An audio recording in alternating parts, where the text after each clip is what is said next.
রসুন ছাড়া পটলের ভর্তা যে এত সুস্বাদু হয় না খেলে বোঝাই যায় না। সামান্য মশলায় নিরামিষ রান্নাতে আমার খুব একটা মশলা ভালো লাগে না। আমার তরকারির যে আসল স্বাদ সেটা পাওয়ার জন্যই মশলাগুলো আমি কম দিই। তাতে হয় কি, তরকারির স্বাদও পাওয়া যায়, সবজির স্বাদও পাওয়া যায়, আর মশলাও কম খাওয়া হয়, যেটা শরীরের পক্ষেও ভালো। যাকে এরকম একটা পটলের ভর্তার জন্য আমি যে কটা পটল কেটে নিয়েছি সেই পটলটাই আমি ধুয়ে নিচ্ছি। এই পটলগুলো 2-3 দিন ধরে ঝুড়ির মধ্যে পড়ে আছে।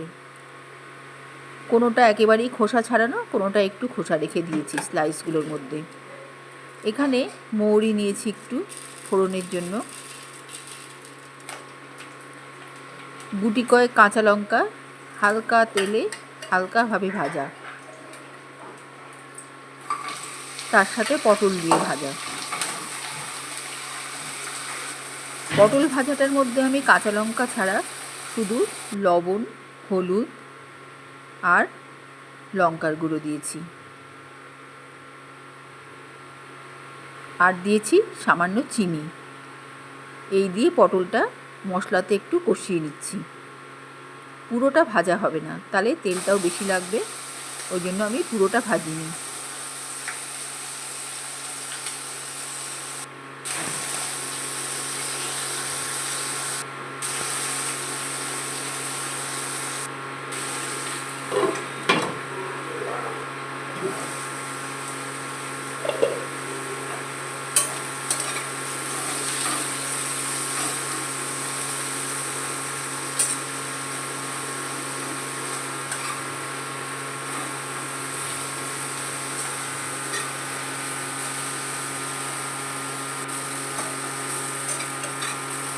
এখানে আমি ফোড়ন দিইনি, কারণ ফোড়নটা যখন বাটা হবে এর সাথে তখন তিতকুটে ভাব আসবে।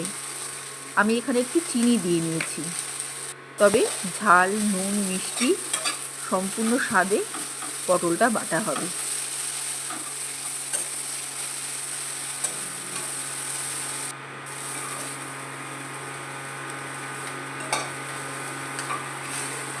ভেজে তুলে নিয়ে বেটে নেব।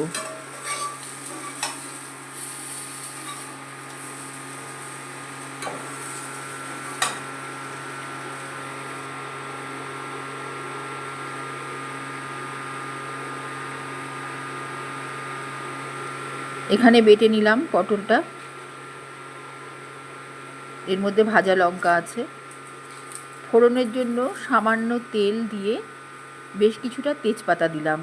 যেহেতু পেঁয়াজ রসুন পড়বে না, ফ্লেভারটা তো দরকার আছে, ওই জন্য তেজপাতা আর মৌরির একটা ফ্লেভার রাখলাম, আর এর সাথে কাঁচা লঙ্কার থাকলো।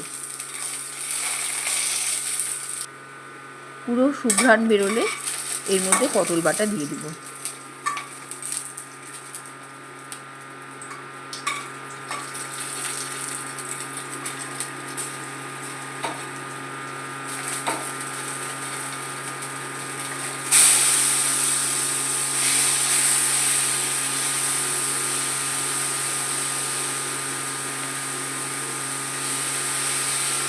সামান্য একটু কষিয়ে এর মধ্যে জিরের গুঁড়ো, আবার লঙ্কার গুঁড়ো, আবার হলুদ, আর দিচ্ছি গোটা মৌরি।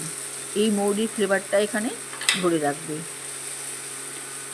একটা অদ্ভুত ফ্লেভার আসবে।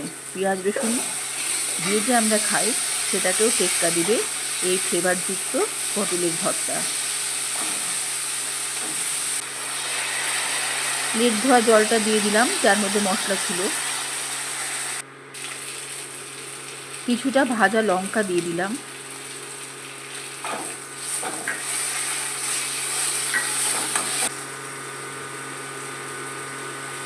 এবারে দিচ্ছি কাঁচা আলু। কাঁচা আলুটা কুড়ে দিয়ে দিচ্ছি এর মধ্যে। এতে হবে কি, একটা আঠালো ভাব আসবে আর খেতেও দারুণ হবে। আলুটা কিন্তু কাঁচা থাকবে না, এই পটলের সঙ্গে যে ভেপারটা বেরোচ্ছে এই ভেপারেই আলুটা সেদ্ধ হয়ে যাবে। এবার আবার একটু কষিয়ে নিচ্ছি।